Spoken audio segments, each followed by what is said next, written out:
going on, y'all? Hope you're having a good day. So this is kind of a response to the last video. There were so many questions. People were asking like, why do you have to get loud? Help me understand. This is pointless. DSPs level everything out. Why are we getting loud? Why is the loudness war still going on? So I'm here to give you, 5 reasons that loudness still matters. And I do want to preface that, my style of mixing, from the very, very original video that kind of spurred this last video and now this video, my stance on this is that I love to mix with headroom. I love the way records sound when the kick has the ability to punch and have many, many, decibels of room to really push. But there are circumstances when the job just calls for getting loud. And here are 5 reasons to go loud. First reason, the reference mix is loud already, right? So far, far, far back in the process, long before a project ever comes to the mixer to be mixed, a song's volume has already been determined.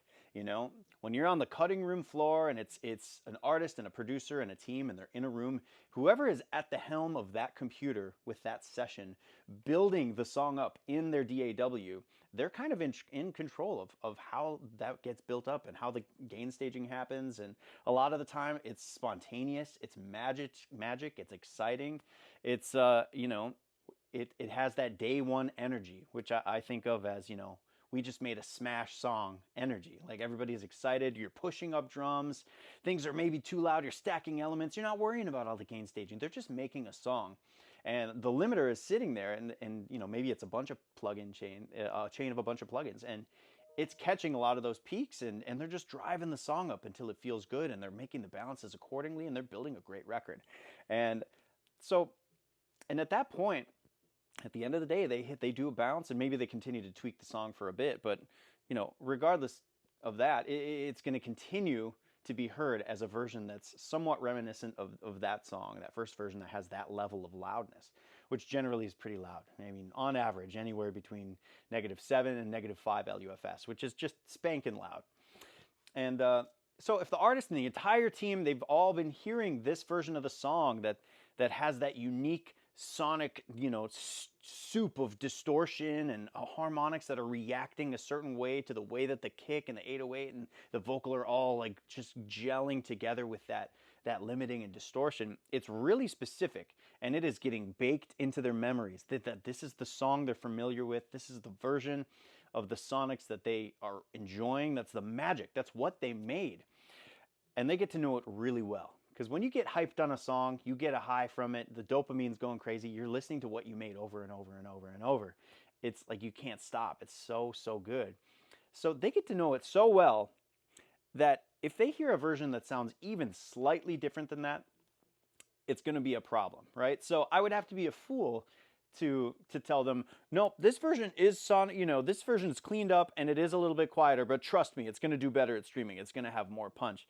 No way, they're going to hear it. It's not going to have that same impact. They're going to write you off. They're going to think, this guy missed the mark. He doesn't get the vibe of what we were going for. Like, really, the vibe is that distortion and that loudness. And if they play your mix and they get through it and they're like, something's off, and then let me go check the reference. That's what they do. That's what artists do. They're going to go play the reference mix, and it's right off the bat, it's going to play out louder. It's going to sound 3 dB louder. And if something's louder, it sounds brighter. It sounds more compelling. It sounds more professional. It's going to sound like they're going to be like, no, that's the version of the song I want the public to hear. Like, I'd rather release our ref. I'd rather release the rough production bounce than to go with that mixer's mix. It sounds dull and quieter and less exciting. So that's reason number 1. A lot of the time, it's our job. We have to match that loudness. And a lot of the time, there are tricks, but there are things we can do to reinstill transient and reinstill the dynamics. And you can even find ways to, recreate and simulate those harmonics while still having the transient. So there's ways to really, mix a song excellently to make it better than what they had. But that's the first reason. Second reason is there's always the potential that you are shooting out against another mixer. And, when an artist and the team, they finish a song that they really believe in, anybody from the team or from the label, they might decide like, well, let's try this out with a couple different mixers. Like, I want to try Jason on this thing. I want to try Tizio. I want to try Jesse. Like, you might be going up against, one other guy, two. They might send it to 3 or 4 mixers. And I've been in this scenario. And I've also been the engineer. Before I was a mixer, I was the guy sitting in the room playing back mixes for an artist. And I just know how that goes. And most engineers aren't level matching these mixes. They're just playing them one after another, or they're sending them to the artist, and the artist has it in their iMessage, and they're just playing one mix after the other. And I'll tell you what, generally it's the one that's the most exciting, the most compelling, like loudest and punchiest. You've really got to be clever to get that going that way, but that's the one that wins. It's just, Dave Pensato always said louder is better, and in those scenarios, it really is. If you know you're going to be shooting out, or like doing a test mix for a project, you kind of want to know how to be able to get in loud. -3, not so much. That's unnecessary. But like, hanging around -6, -7, that's where your competitors are living.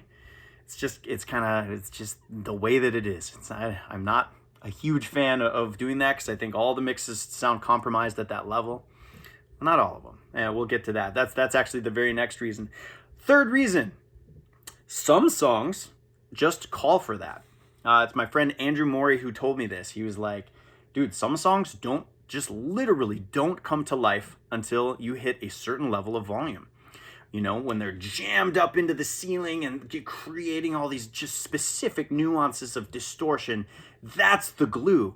That's, people call the bus compression the glue, but it's like, really, it's like your unique chain of limiting, clipping, image, whatever's going on in your master.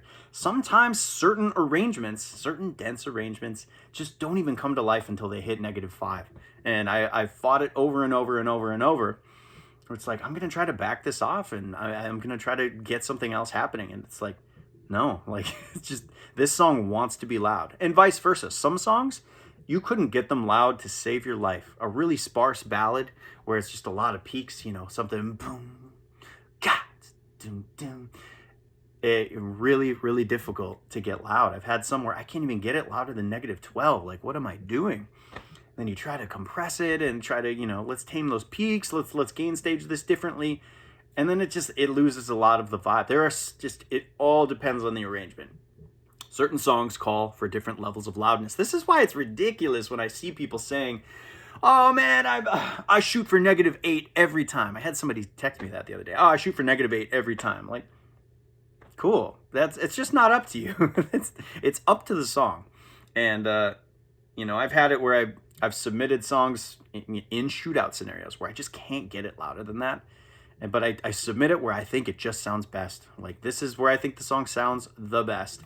And, sometimes I win, sometimes I lose. And that's just how it goes. Here is the fourth reason. It's fun. Sometimes it's just fun to go loud. A lot of people commented on that last video, like, why are you trying to go that loud? Why? Well, sometimes it's just a fun competition with myself. I just want to see how loud we can get, and see what happens. Like, by the end of that song, we ended up just trashing that. I mean, it got so distorted, but like, I think that had vibe. 4 days. I think it was cool. It wasn't right for everything, but it had vibe, and it was fun. And you know what? Every time you flex your muscles and just dig, you don't always have to be going into making music with the objective of making something great that's going to be the usable thing. Sometimes you got to go in and just practice. My kids are making art all the time. They're drawing pictures every day. They want to keep all the pictures. We have like 7,000 stacks of pictures all over the house. So my wife and I came up with this thing. We're like, no, we're going to call these practice. So now we have this understanding with our kids, like, we can't keep all the stuff. Some of this stuff's just practice. Just go in with the intention of just doing things, trying things. Try stuff. That's how we flex our muscles, and that's how you discover the things that you're gonna be able to use on the keeper takes, right? On the real mixes. Here's the fifth reason. This is like maybe the most important one. I'm hiding a notification here. The fifth reason is you gotta go loud sometimes, because the song that you're mixing, if you have 1 or 2 cuts on a full album project that's going to somebody else for mastering, that song needs to live up to the loudest songs that the other mixers are sending, because it's going to get mastered to be that loud. So you kind of just need to simulate that. Here's a really, really realistic example that has been haunting me for years. I mixed 4 songs on the Doja Cat Planet Her album. amazing album. Just surpassed all of my wildest expectations. It was an amazing opportunity. By the way, getting that mix and getting the gig was a shootout situation where I won the shootout because the mix was a little bit louder and a little more compelling than the other mixer's mix. That's not the reason here, though. Here is what happened with that. I was mixing the whole thing with quite a bit of headroom. You know, songs like Woman and Naked were just pretty bouncy. They were these pretty bouncy mixes. I think they were hovering around like -9. I was like, this is gonna sound great. This is awesome.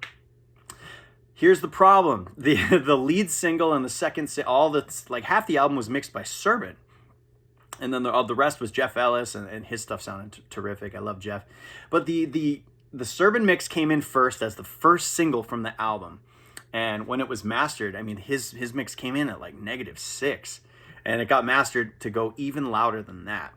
So now my -9 mix, which was built, you know, as it was about as loud as I could go with the balances I had set up. Very kick heavy, you know, very, very transient with the kicks. So now my -9 mix needed to get squished down to -5, -6 in order to fit on the album with the Serban mixes. And it wasn't able to do it. They had to squish and mangle and distort and crunch and clip the mixes so badly to get them to go up to that level. When if I had known this was going to be the case from the beginning, which I should have, I would have just gotten that loudness on my own before mastering, so I know what the final product was going to sound like. And it would have required me to rebalance the mix and turn down the kicks and get creative. I would have had to use these tools of how to get loud, but in a cool sounding dynamic way, rather than leaning on mastering to not, you know, I don't want to say ruin the mix, but like absolutely change the sound of the approved mix. Like the final master that's out doesn't sound remotely like what I mixed and what the team approved, which ended up okay because it's still, the song did really well and it sounds great, and I think that a lot of people are into it. But you guys, you want to have control over what's going to go out. So that's a really important reason to be able to have loudness stand up as well. Yeah, well, that's about all I got. And I do want to just state again that my stance generally is like, you know, if I'm in charge of mixing from the very beginning of a project or engineering it, if I'm making a record, I'm not going for crazy loudness. And if I know I'm going to get to choose my mastering guy, Gerhard Westphalen, I know that he loves dynamics and headroom too. So he's going to keep the volume really conservative. And then when it does go to streaming, it just performs really powerfully. And that's how you get those songs with that, just the punch and the explosive kind of headroom thing. Really, really fun, man. Well, hey, thank you guys for hanging out. That's just a little bit of an explanation of that. Hope you enjoyed. We'll see you guys around. Peace.